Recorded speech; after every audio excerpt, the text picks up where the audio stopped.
What's up, guys? Welcome back to the channel, and thanks so much for tuning in to a first impression of what ended up being a last-minute add to cart in my Sephora VIB sale, the Natasha Denona Glam Face Palette in Light. Let's talk about what it is, what's in it, swatch it, use it. It's what I'm wearing all over my face today. Let's just get down to it.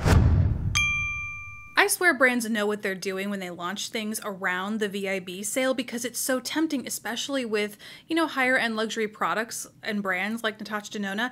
It is so hard for me not to think, ooh, new, shiny, 20% off or whatever, percentage off you have on brands that are so infrequently discounted. It's like, it is somehow an easier add to cart moment than any other brand out there. Needless to say, I'm here to talk about the Glam Face palette today, which says it is sold out if you want to get it shipped from Sephora. However, there are still quite a few available in the Sephora stores around me. So if you're interested in this palette, be sure and check out where you can actually go pick it up physically in store because one, you don't have to wait for it to restock, and two, you don't have to wait for it to ship. Instant gratification. You just pop in the store, bring it home, use it, love it, the end. Let's get into the palette. So here's the palette. It's like, it's very metallic. You can see I've already got my fingerprints all over it, so it is beautiful, and when it comes out of the box, pristine, but you can count on this being very fingerprint prone. It's about the size of her smaller eyeshadow palette. It's a little bit more narrow, but similar thickness. You can expend similar packaging materials. You open it up, a nice big mirror on the inside, and there are two cream face products in here, and I love the way she protects her cream face products in her palettes because she puts like a makeup sneeze guard equivalent, I guess. It just keeps any spillover and fallout from your powder products from getting into and contaminating your cream products. And this one, I think she's always made it so they're clear, but for some reason it just really, I don't know, I developed a new appreciation for the fact that they're clear because when you flip it up, as I was doing my blush and highlighter with this today, I realized that when you flip it up, because it's clear, you can still see yourself in the mirror there. So you don't have to worry about like constantly going back and forth. You still get a really nice unobstructed view of yourself in the mirror while you're going in and applying it, and it just makes the mirror like actually practical to use, which I like. Then you also get 5 powder eyeshadows down here at the bottom, 3 mattes and 2. She doesn't say what finish these are. On the back of the box, they literally just say inner corner, outer corner, and the matte shades are also labeled according to where I guess they're supposed to map out to on your eye. So you have an inner corner shimmer, which is kind of a cool light champagne shade, a transition shade, which is a matte light medium flesh tone. I think it has kind of a pinky undertone to it. The crease shade, which is another matte shade, a medium like camel, I would say. The outer corner shade, which is another one of those highly shimmery, like borderline glittery shades, but it has more of a pinky rosy hue to it. And then there is Smoke, which is the deepest matte brown shade in here. And this is the light palette, so there is a deep palette that has similar sort of setup, but overall deeper tones in here for medium to deep skin tones. And honestly, when I first picked this up, I almost instantly regretted not getting the deeper one because in seeing this swatched, I thought I might want a little bit more drama. Just seeing how deep this Smoke shade goes over here, I kind of like an even smokier, like I like the ability to get even more dramatic and contrasty and smoky with my eye look. So that was my gut reaction, and I am pleasantly surprised. I will say the formulas are incredible here, so I am really pleased with how they perform, how they wear. Like, this really is built to create a super simple, classic, flattering face.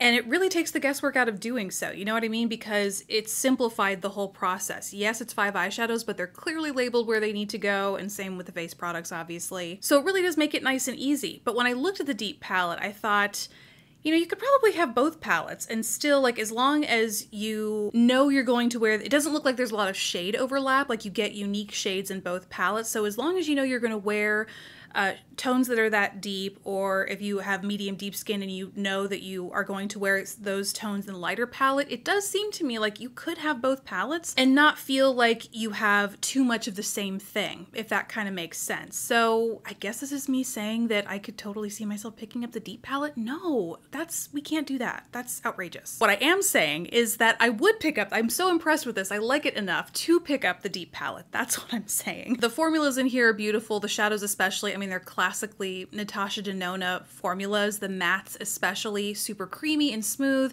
no skipping or patchiness when blending, which, by the way, just for reference, I'm wearing, I also picked this up in the sale, the Milk Hydro Grip Eye Primer. I took a risk and decided to put this on for the first time underneath these shadows, so I am wearing this underneath those today, but still, with all the shades, but especially the matte shades that can be a little bit trickier and chalkier, no skipping, no patching, anything like that. The one thing that that some people might not love is the level of shimmer in the inner and outer corner shades. I was kind of surprised with how shimmery they were. I thought maybe she put one shimmer and then one like true satin, like real velvety satin in here to give you some variety and maybe give something to people who don't love like disco ball level shimmer, because that's what this is. If you use a brush, which is what I did for the inner corner, use a brush, it gets even more sparse and even more glittery looking. So if you aren't a glitter person, I recommend going in with either a wet flat shader or your finger and using it to press the product on, and that will get you closer to more of a metallic look as opposed to a glittery look. But it's very shimmery, very glittery, and if you don't love that, then that might give you like two shades in here that you don't really love in the eyeshadows. The face formulas are also very gorgeous. They are like a matte mousse-like texture. They dried, I mean, even when you apply them, they're cream, but they're also strangely like a powder. So the blush anyway doesn't give you a dewy sort of finish, if that makes sense. You apply it and then it immediately goes to this soft powdery texture. And so you don't have to, if a problem you tend to struggle with cream blushes is that they stay sticky or wet feeling on your face, you don't run into that with either of these formulas, but especially the blush. And then the highlighter, although it is very similar formula, like it's a true cream to powder, it leaves your skin looking like it gives you this beautiful lit from within, almost a balmy looking glow. It's very healthy looking, which I didn't expect because, again, in the pan, it also kind of looks like a glitter bomb. Like there are some noticeable shimmers and glitters in here. And yet, when I applied it to my face, and I used a pretty heavy hand with this because I love my highlighter, I'm very impressed that it still comes off as a very dewy, natural looking highlight and not a disco ball looking highlight. Again, even though it looks wet and balmy, still dries down to like a powder sort of situation, just like the blush does. So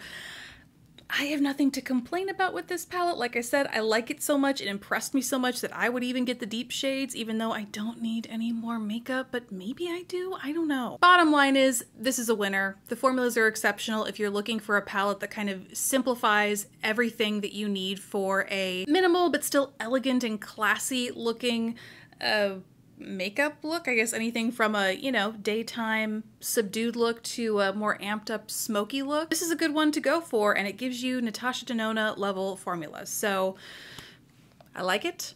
I recommend it, especially if you're shopping during the Sephora sale. Consider picking it up if it's something you're interested. And maybe the reason this was like Natasha Denona was at the top of my mind when I was shopping Sephora was not just the fact that it's a new release, but I also just put out a total rundown of all of the eyeshadow palettes that I have from her and recommendations.